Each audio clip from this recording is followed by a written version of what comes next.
नमस्कार दोस्तों, जीत study IQ में आप सभी का स्वागत है। तो दोस्तों, आज हम राजस्थान जी के एमसीक्यू के अगला पार्ट, पांचवा पार्ट आज स्टार्ट करने वाले हैं। जिस जो ये सवाल आप नोट करते जाइए अपने साथ में कि आप इन 50 सवालों में से कितने सवाल आप सही कर पाते हैं। अगर इन 50 क्वेश्चन में से आप कम से कम 30 सवाल सही करते हैं तो फिर आप अच्छी तैयारी कर रहे हैं और ऐसे ही आगे कंटिन्यू इसको जारी रखें। तो चलिए स्टार्ट करते हैं। देखिए, यहाँ एक लाइन लिखी हुई है, एक कण भी है सजल आशा जहाँ, एक अंकुर सिर उठाता है वहाँ। ये कह रहा, अगर एक दाना होता है किसी भी, जैसे गेहूं का दाना हो, कोई भी जैसे भी पेड़ का कोई बीज होता है, अगर एक कण भी उसमें उम्मीद है, अगर जल उसको मिल जाए कि मुझे जल मिलेगा, और तो फिर वो अंकुरित हो उठता है और आगे एक बड़ा पेड़ बनता है। तो फिर अगर आपके अंदर थोड़ी भी आशा है तो फिर आप निराश मत होइए, आशा हर वक्त बनाए रखिए। थोड़ी सी भी आशा होती है, उससे आप अपने आप को और अंकुरित करके बड़े वट वृक्ष के रूप में अपने आप को स्थापित कर सकते हैं। तो मेरा यही कहना है कि आप कंटिन्यू मेहनत जारी रखें अपनी, और किसी भी स्थिति में हार माननी नहीं है। तो चलिए स्टार्ट करते हैं आज का सेशन। चलिए, क्वेश्चन नंबर 51 आपका 151 क्वेश्चन आ रहा है। इसका है क्वेश्चन, क्या देखिए पढ़िए। क्वेश्चन कह रहा है कि किस शैली पर मुगल प्रभाव अधिक पड़ा। मतलब राजस्थान की कौन सी शैली थी जिस पर मुगल प्रभाव सबसे अधिक रहा। यह आप जानते हैं, आमेर शैली पर सबसे ज़्यादा प्रभाव रहा था, क्योंकि आमेर के शासकों ने ही सबसे पहले मुगलों की अधीनता स्वीकार की थी। तो फिर यहाँ पर अधिकतर जो भी राजप्रसाद बने हुए हैं वो इस मुगल शैली की झांकी वहाँ पर देखने को आपको मिल सकती है। कहीं कहीं इसका प्रभाव काफ़ी ज़्यादा वहाँ दिखाई देगा, आमेर शैली के अंदर। चलिए अगला क्वेश्चन देखिए।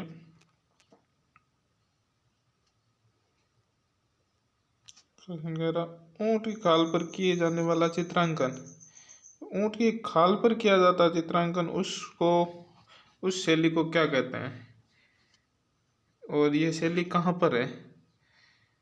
ये आपकी शैली है, बीकानेर की शैली है ये। ठीक है, ये बीकानेर की शैली है आपकी, ये बीकानेर की शैली याद रखिएगा। इसे कहते हैं उस्ता कला।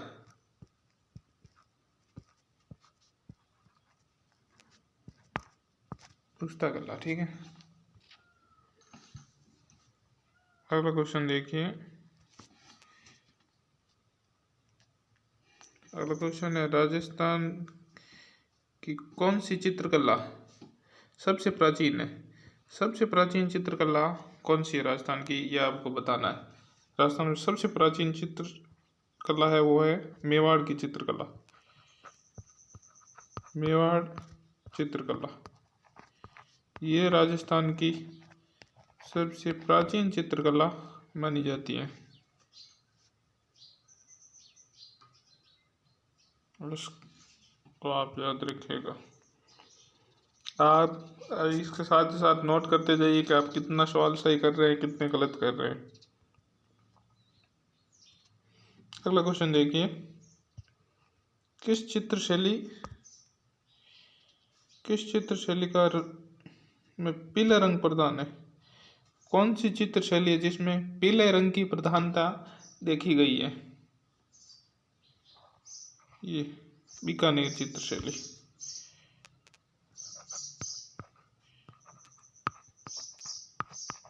बीकानेर चित्र शैली।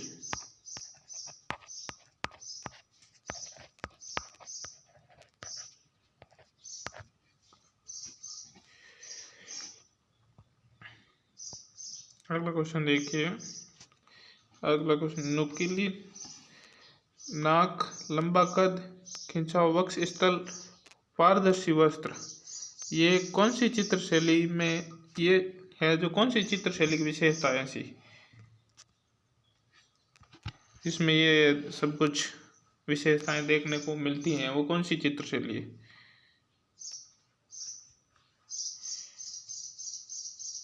ये आपकी बीकानेर की चित्र शैली है जिसमें ये विशेषता देखने को हमें मिलती हैं। बीकानेर चित्र शैली में ये सारी की सारी विशेषताएं देखने को मिल सकती है हमें। चलिए अगला क्वेश्चन हम देखते हैं क्या है। अगला क्वेश्चन 56, क्वेश्चन नंबर 56 आपका है। क्वेश्चन नंबर 56 देखिए, कौन सी चित्रकला बिलों के चित्रों के रूप में विख्यात है? कौन सी चित्रकला है वो बिलों के चित्रे के रूप में विख्यात है? या चित्रकार, आपका चित्रकार बताना कोई, या कौन सा चित्रकार है जो कि बिलों का चितेरा के नाम से विख्यात है? डॉक्टर डी.एन. शर्मा, गोवर्धन लाल बाबा, कृपाल सिंह शेखावत या ज्योति स्वरूप? ये आपके गोवर्धन लाल बाबा, ये गोवर्धन लाल बाबा बिलों के चितेरे।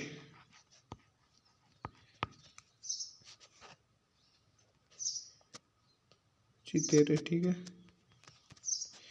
बिलों के चितेरे के रूप में ये गोवर्धन बाबा आपके प्रसिद्ध थे। अगला क्वेश्चन देखिए,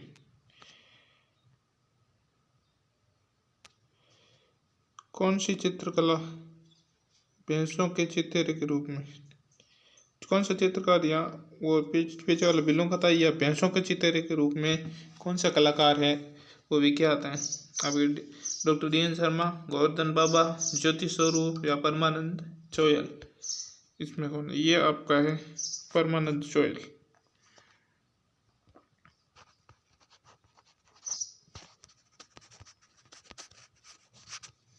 ये आपके भैंसों के चितेरे के रूप में प्रसिद्ध है। अगला क्वेश्चन देखिए,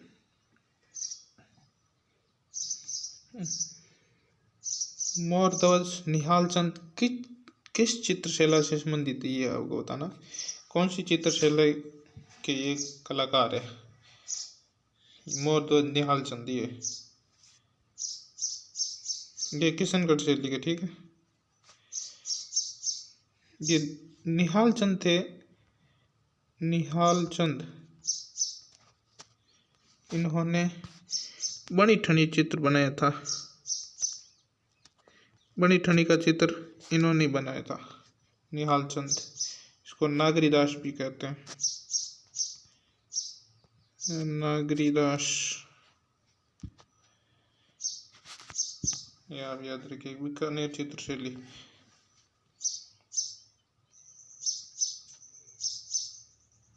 किशनगढ़, ठीक है। अगला क्वेश्चन देखिए, आगे आपका राजस्थानी चित्रकला का मूल शैली किस चित्र शैली से मानी जाती है?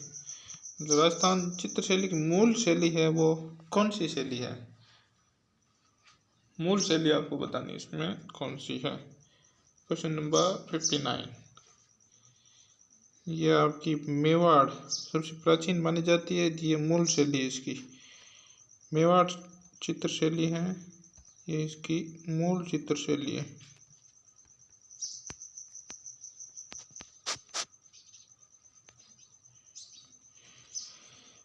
ठीक है। अगला क्वेश्चन देखिए, अगला क्वेश्चन है, कावड़ किसे कहते हैं? ये कावड़ है वो किसे कहते हैं? कावड़ है ये एक प्रकार की ये मंदिर नुमा लकड़ी से बनी हुई करती लकड़ी का विमान, इसे विमान भी कहते हैं, विमान, लकड़ी का विमान, विमान या विमान, इसे विमान भी कहते हैं। देवताओं का विमान, ये देवताओं के मंदिरों में ये विमान बनाते थे, उसे कावड़ कहते हैं, कावड़। और ये इसमें कई द्वार होते थे। हाँ, इसमें ये ऐसे मंदिर नुमा बनाते थे इसको। इसके इधर भी गेट होता था, इधर भी होता था, और इधर भी, और उस साइड में भी। ये एक तरह की पाल की नुमा बनाई जाती थी लकड़ी की, उसे भी मान कहते थे। इसमें लाल रंग से रंगी होती थी, ये एक और विशेषता इसकी याद रखिएगा, ये लाल रंग से रंगी होती थी विशेष तौर से। अगला क्वेश्चन देखिए, पट चित्रण राजस्थानी चित्रशैली, राजस्थानी में क्या कहा जाता है? पट चित्रण है, इसको राजस्थानी भाषा में क्या कहा जाता है? कावड़ कहा जाता? नहीं, कावड़ तो भी आपने पढ़ा था, वो लकड़ी के हैं। पाने, ये भी नहीं। पाने तो मतलब वो देवी देवताओं के चित्र पर, मतलब कागजों पर बनाए जाते हैं, उसे पाने कहते हैं। पतवारी, ये भी नहीं है। पतवारी ये तो वो मृत्यु से संबंधित है, एक ये वृक्ष होता केजरी का बीच में, उसे कहते हैं। इसे कहते हैं ये फड़, ये फड़ होती है, इसे पट चित्रण कहते हैं, फड़। ये आपके शाहपुरा भीलवाड़ा, शाहपुरा भीलवाड़ा यहाँ के प्रसिद्ध है, शाहपुरा भीलवाड़ा की। ठीक है, ये पट चित्रण यहाँ की फेमस है। पिछवाइया चित्रण शैली का मुख्य विषय क्या है? पिछवाइया प्रणय लीला, ये कृष्ण लीला, भगवान कृष्ण की, ये नाथ द्वारा की विशेष तौर से प्रसिद्ध है, नाथ द्वारा की। ठीक है,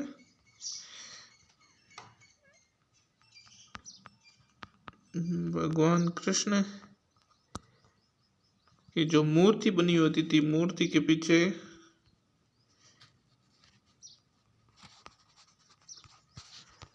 लगे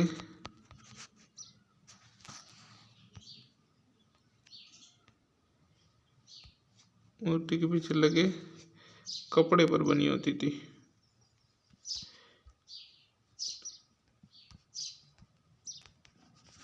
कपड़े पर बनाई जाती है कृष्ण। जो भगवान की मूर्ति होती है मंदिरों में, नाथ द्वारा में, उसके पीछे कपड़े की लगा कपड़ा लगाया जाता है, और उस पर ये भगवान कृष्ण की लीलाएं, बाल लीलाएं संबंधित कई चित्रण किया जाता है, उसे कहते हैं आपका पट चित्रण। ये पिछवाई, पिछवाई पीछे की तरफ बनाई गई है। चलिए अगला क्वेश्चन देखिए, राजस्थानी लोक कला कपड़ों पर निर्मित चित्र को क्या कहते हैं? कपड़ों पर निर्मित चित्र को, यह भी आपने पढ़ा था। ये तो पाने तो कागजों पर बनाए जाते थे, मृद पात्र ये मिट्टी के बर्तन हुए, और ये कावड़ तो लकड़ी की हो गई। पट चित्रण ये आपके कपड़े पर चित्रण किया जाता था, चित्रण। ये जैसे बाबू जी के पट, देवनारायण जी के पट, और रामदेव जी के पट, और ऐसी कई पढ़े हैं जो कपड़ों पर बनाई जाती हैं। सबसे लंबी पढ़ है वो देवनारायण जी की, ये याद रखिएगा। बुझे हुए रंगों का सर्वाधिक प्रयोग किस शैली में होता था? बुझे हुए रंगों का सर्वाधिक प्रयोग कौन सी शैली में होता? आमेर शैली, नागौर शैली, या अजमेर शैली, या फिर अलवर शैली? बुझे हुए रंगों का प्रयोग ये नागौर शैली में होता था, बुझे हुए रंगों का प्रयोग।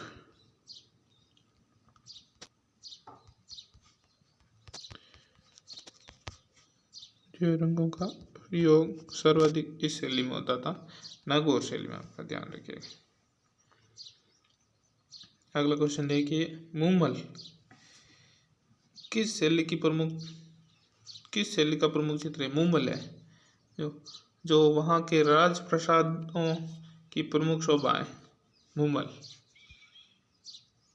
या आपको पता होगा मूमल ये जैसलमेर की थी, मूमल जैसलमेर की राजकुमारी थी मूमल।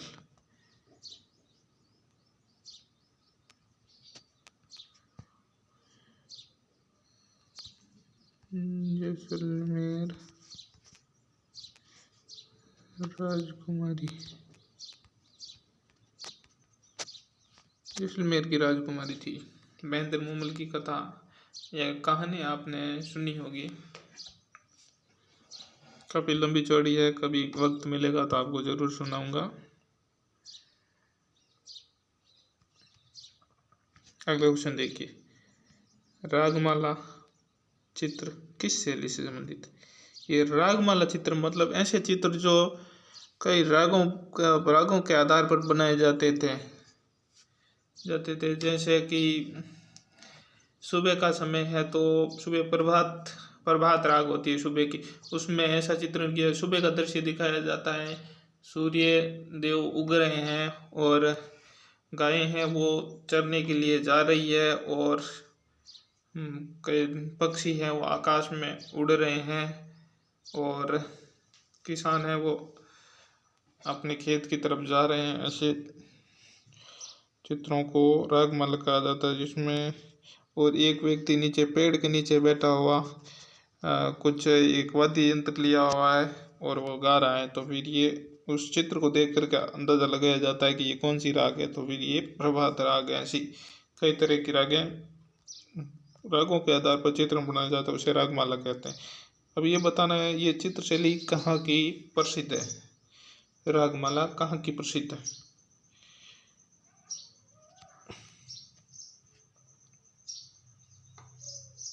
अलवर, ये अलवर की प्रसिद्ध है रागमाला, अलवर की रागमाला चित्र शैली है, ठीक है।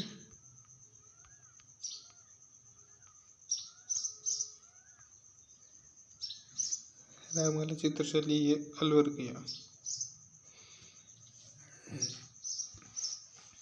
अगला क्वेश्चन देखिए, ये उत्तर तो आपको पहले ही दिख गया। पोतीखाना चित्रकला संग्रहालय कहाँ पर स्थित है? पोतीखाना संग्रहालय कोटा में, जयपुर, जोधपुर या फिर बीकानेर? पोतीखाना संग्रहालय ये आपका जयपुर में स्थित है, नहीं दिखा आपको मेरे सही से, ये डी लिखा हाईलाइट था थोड़ा।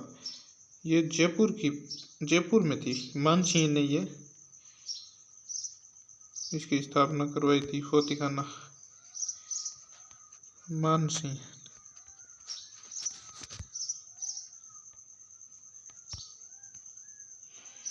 ठीक है, अगला क्वेश्चन देखिए। अगला क्वेश्चन ये है, पशु पक्षी फल फूल वृक्ष का चित्रण किस शैली में अधिक विश्वसनीय हुआ? कौन सी चित्र शैली जिसमें पशु पक्षियों का, फल फूलों का और वृक्षों का सबसे ज़्यादा चित्रण हुआ है, वो कौन सी शैली है? ये आपकी बूंदी चित्र शैली है, आपको पता ही होगा। बूंदी में सबसे ज़्यादा वृक्षों का चित्रण हुआ है, वृक्षों और हरियाली का सबसे ज़्यादा चित्रण हुआ है, वो बूंदी चित्र शैली में हुआ।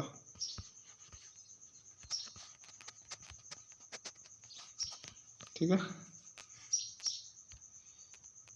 अगला क्वेश्चन देखिए।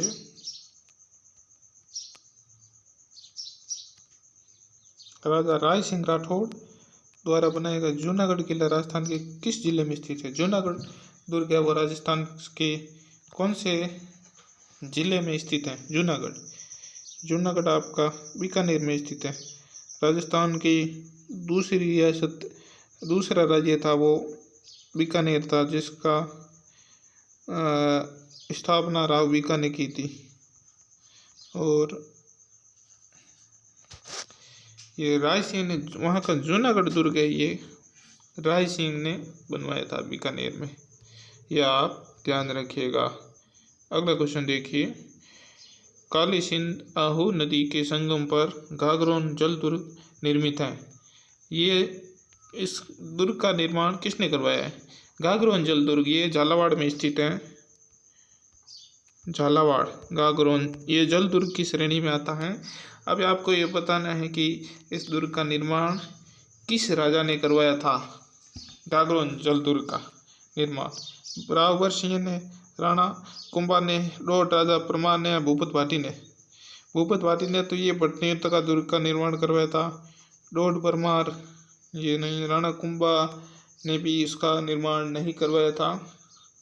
अकबर सिंह ने नहीं करवाया। ये आपका डोड परमार, झालावाड़ के परमार थे, परमारों ने इसका निर्माण करवाया था, डोड परमार।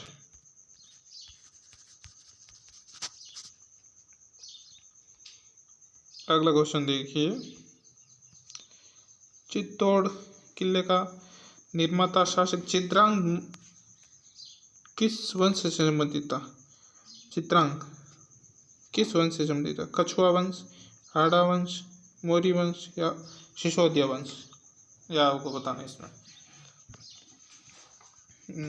इसका सही उत्तर है मौर्य। इसका नाम था चित्रांग मौर्य, चित्रांग मौर्य।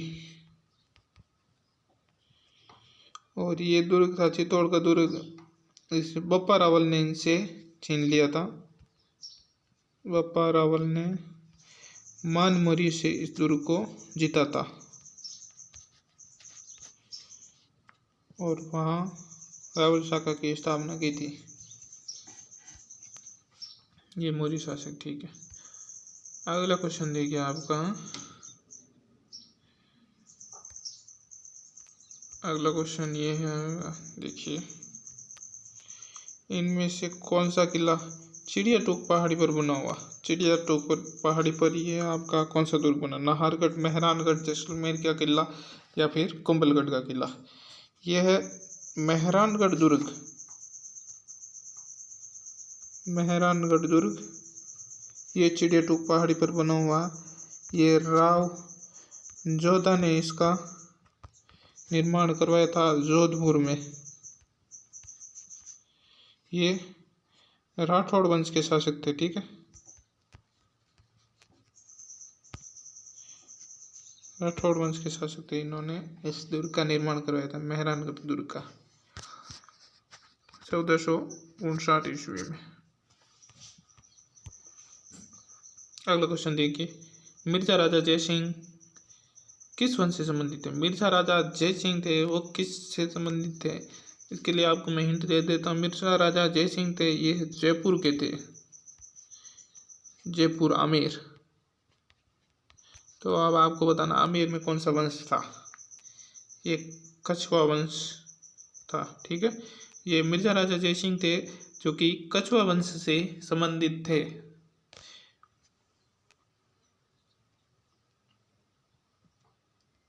अगला क्वेश्चन देखिए, अगला क्वेश्चन है, राजस्थान में चांदी के गोले दागने वाला चर्चित दुर्ग कौन सा? ऐसा कौन सा दुर्ग है जिसने चांदी के गोले दागे थे? चांदी के गोले, चांदी के गोले दागे थे, वो कौन सा दुर्ग? है अचलगढ़ का किला, अचलगढ़ शेरवे में, ठीक है। चूरू का किला, लोहागढ़ दुर्ग ये भरतपुर में, और जूनागढ़ दुर्ग ये आपका बीकानेर में। इनमें से आपको बताना कौन सा दुर्ग था जिसने मतलब गोले खत्म होने पर चांदी के गोले दुश्मनों पर दागे थे। चांदी के गोले दागने वाला दुर्ग ये चूरू का किला था।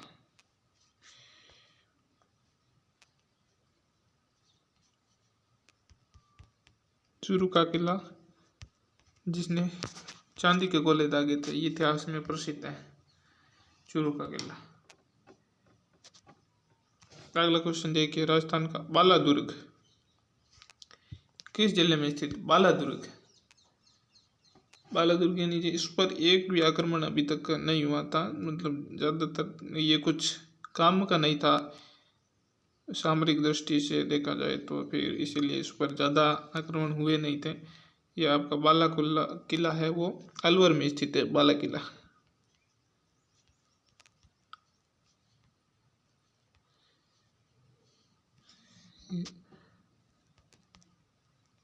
अलवर, अलवर में स्थित है ये बाला किला, ठीक है।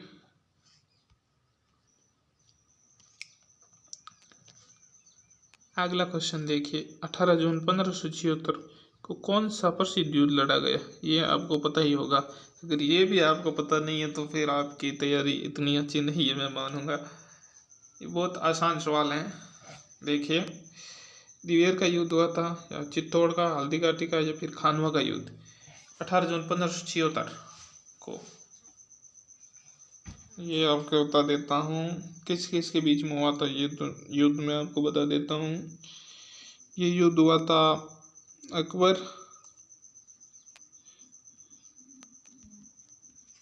व महाराणा प्रताप।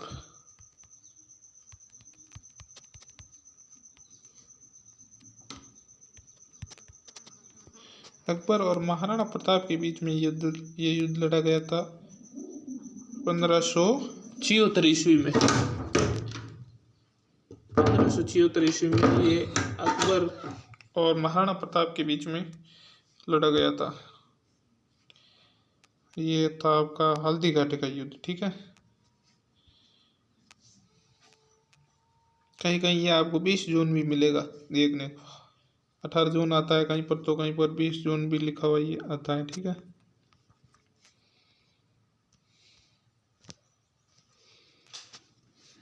आपको 18 जून ही सही मानना है।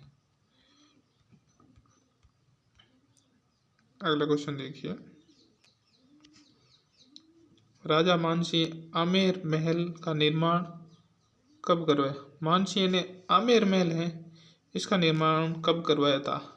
इसका एक क्वेश्चन तो ये बन गया कि आमेर महलों का निर्माण किसने करवाया था? ये मानसिंह ने करवाया था आमेर महलों का निर्माण। आमेर महल मानसिंह इसने निर्माण करवाया था आमेर महलों का, ठीक है। तो इसका सही आंसर है ये 1592 ईस्वी में करवाया था। आप ऐसे ही समझ जाएंगे 1592 में ही मानसिंह था, 1520 में वो नहीं था, 1392 में भी नहीं था, 1423 में भी इनका जन्म नहीं हुआ था। सही यही है।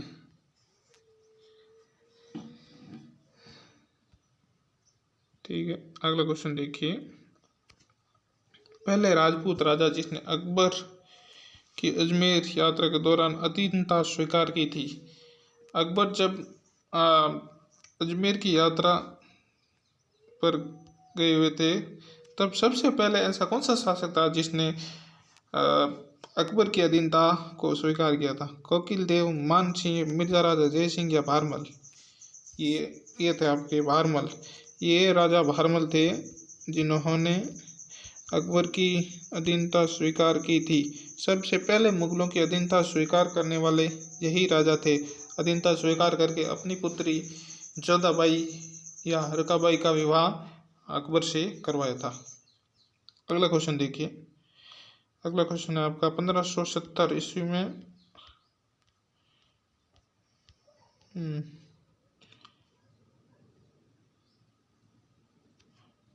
सॉरी 1207 ईस्वी में आमेर मीणा को पराजित किया करके आमेर के कछुआ ने की राजधानी बनाया।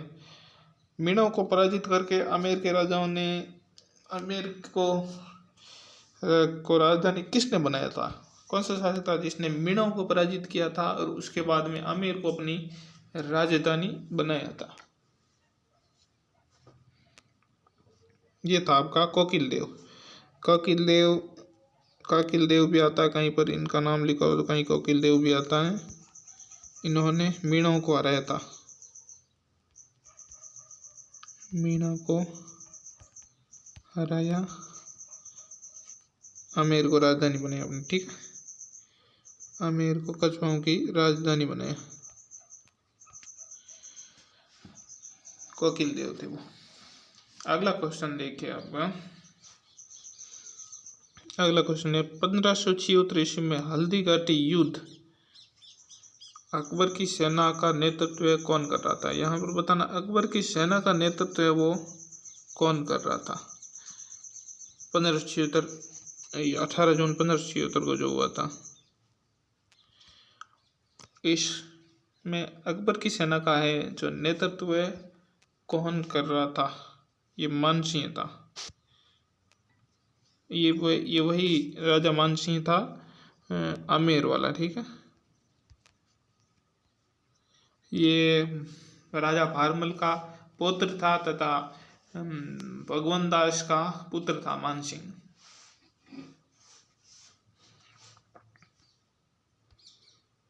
अगला क्वेश्चन देखिए, निम्नलिखित में से किसने पिछोला झील का निर्माण करवाया? पिछोला झील का निर्माण है वो किसने करवाया था? ये राणा हमीर ने करवाया, बंजारे ने करवाया, महाराणा लाखा ने करवाया, या इनमें से कोई नहीं? पिछोला झील का निर्माण है वो किसने करवाया था? ये बंजारा था, पिछू बंजारा इसका नाम कहीं कहीं लिखा हुआ था, पिछू बंजारा।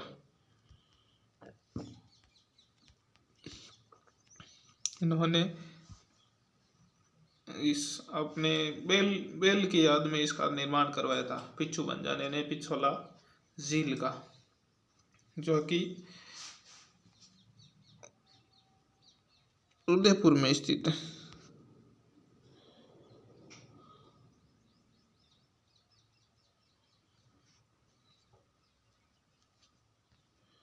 ठीक है, अगला क्वेश्चन देखिए, पप्पा राहुल का वास्तविक नाम क्या था?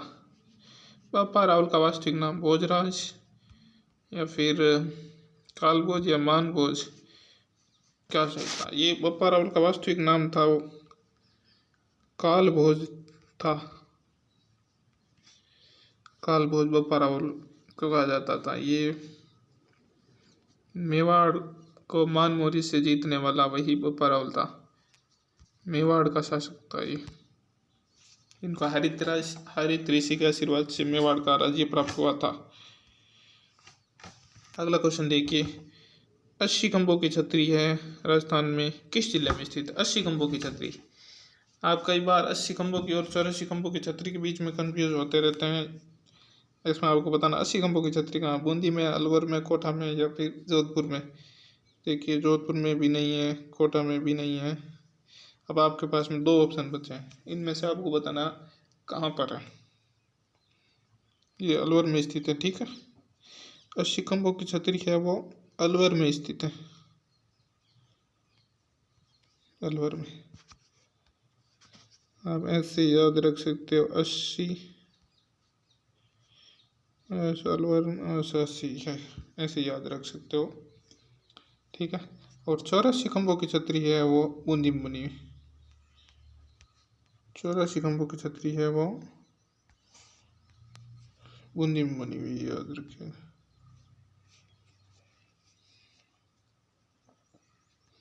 अगला क्वेश्चन देखिए, मूसी महारानी की छतरी राजस्थान में किस जिले में स्थित है? मूसी महारानी की छतरी अलवर। दरअसल ये जो 80 खंभों की छतरी है यही मूसी महारानी की छतरी है, 80 खंभों की छतरी है जो अलवर में मूसी रानी की छतरी।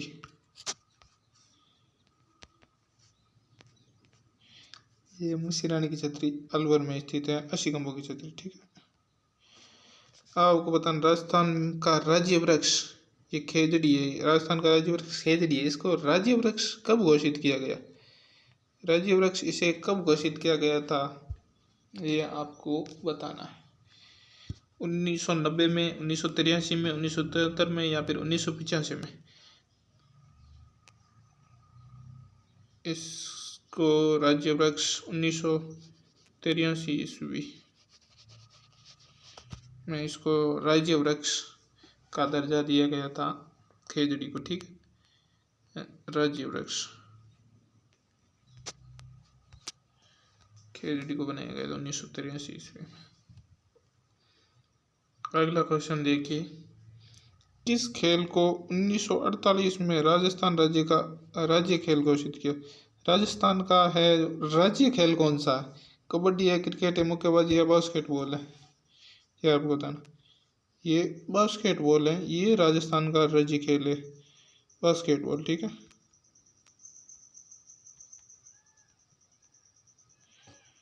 बास्केटबॉल ये राजस्थान का राज्य खेल है।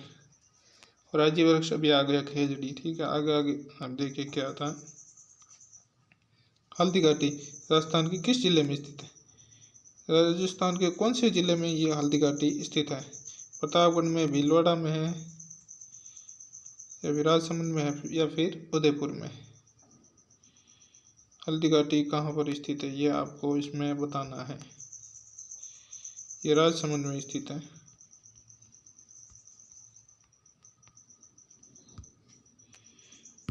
राजसमंद में आपका हल्दी घाटी।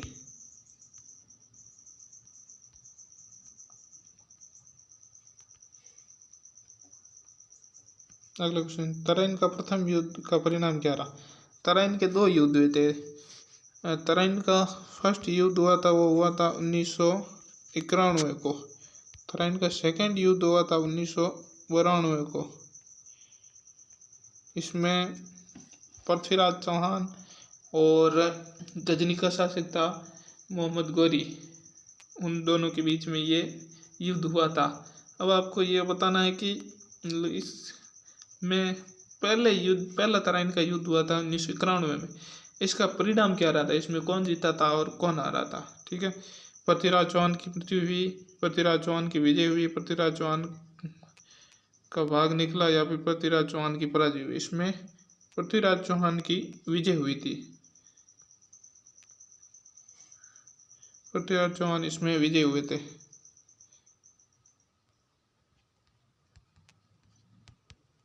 पृथ्वीराज विजय, ठीक है। और तराइन का दूसरा युद्ध हुआ था, उसमें पृथ्वीराज हार गए थे और मोहम्मद गौरी जीत गया था।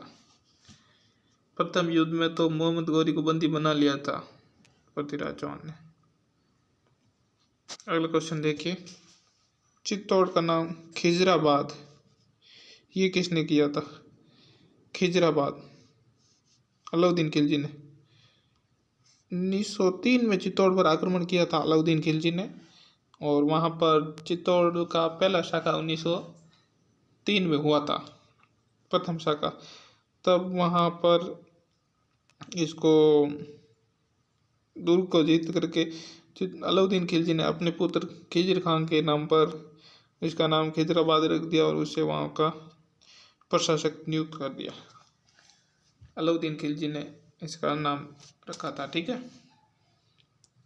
अगला क्वेश्चन देखिए,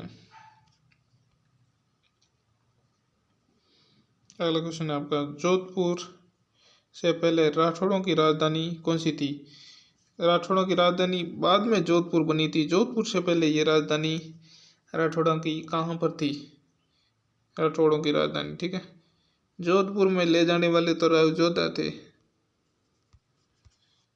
जोधा ने जोधपुर बसाया,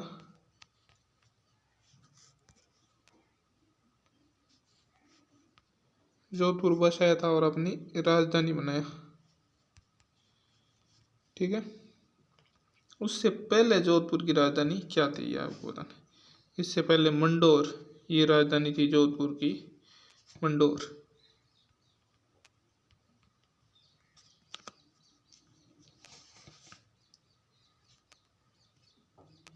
मंडोर, ठीक है, पुरानी राजधानी राठौड़ की मंडोर थी।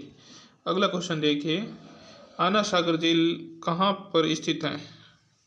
आना सागर झील है वो कहाँ पर स्थित है और किसने बनवाई थी? आना सागर झील है ये अजमेर में स्थित है। अजमेर में स्थित है आना सागर झील, और इसका निर्माण है वो अर्णोराज ने करवाया था। अर्णोराज चौहान वंश के शासक थे, इन्होंने आना सागर झील का निर्माण अजमेर में करवाया था, ठीक है, यह आप याद रखिएगा। अगला क्वेश्चन देखिए, इसबगोल का मुख्य उत्पादक जिला कौन सा है?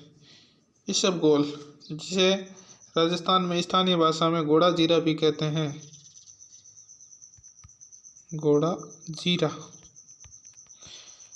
ठीक है। इसका निर्माण सबसे ज़्यादा कौन से ज़िले में कौन से ज़िले में इसका सबसे ज़्यादा उत्पादन होता है? उदयपुर में, जालौर में, भरतपुर में या फिर गंगानगर में? यह आपको जालौर में इसका सबसे ज़्यादा उत्पादन होता है, जालौर ज़िले में इसबगोल का सबसे ज़्यादा उत्पादन अपने राजस्थान में जालौर में होता, ठीक है।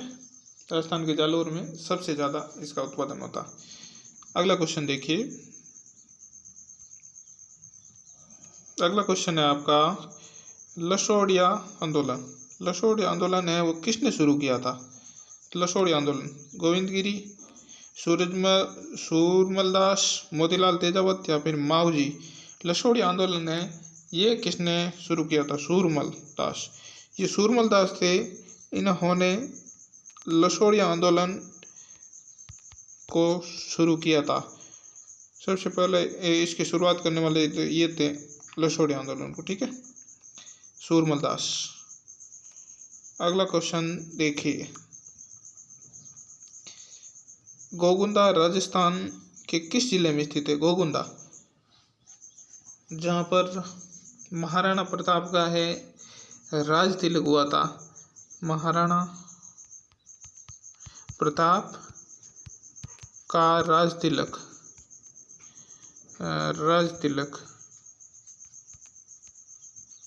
ठीक है, और ये राज तिलक हुआ था, ये कहाँ? बांसवाड़ा में, उदयपुर में, सिरोही में या फिर डूंगरपुर में। गोगुंदा ये आपका उदयपुर में स्थित है। महाराणा जी का यहाँ पर राज तिलक हुआ था।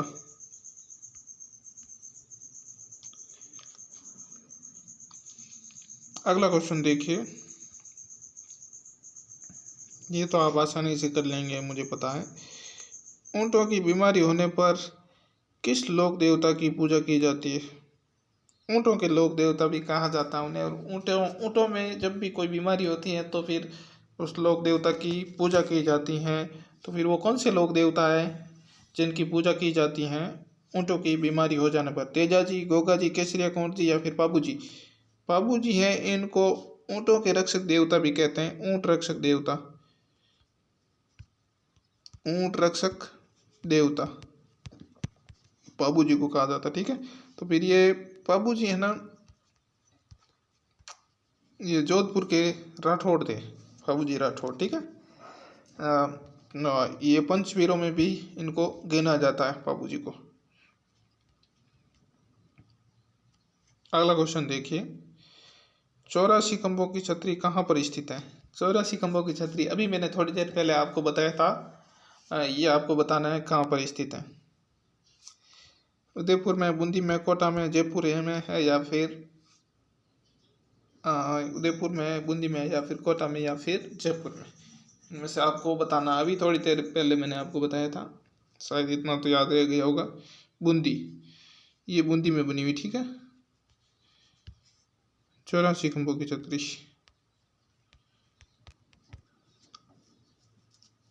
80 खंभों की छतरी अलवर में और 84 खंभों की छतरी बूंदी में, ठीक है। अगला क्वेश्चन देखिए,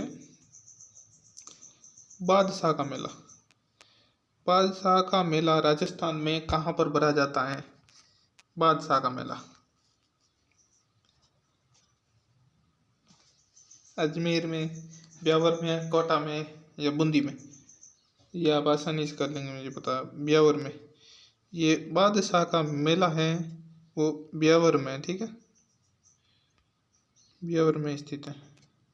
यहाँ पर बादशाह का मेला भरा जाता है। अगला क्वेश्चन देखिए,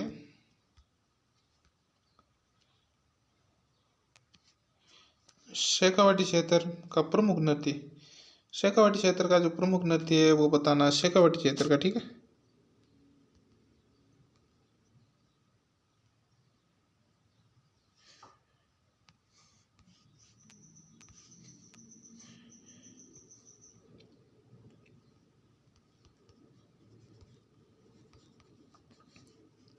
शेखावाटी को राव शेखा ने बसाया था।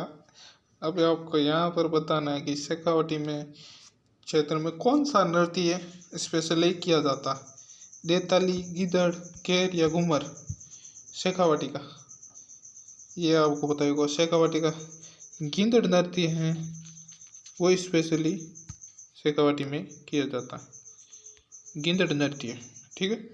आज का अंतिम क्वेश्चन है, देखिए, विष्णु समाज के संस्थापक कौन थे? ये आपको आप हमें कमेंट बॉक्स में बताएंगे, कमेंट बॉक्स में, ठीक है।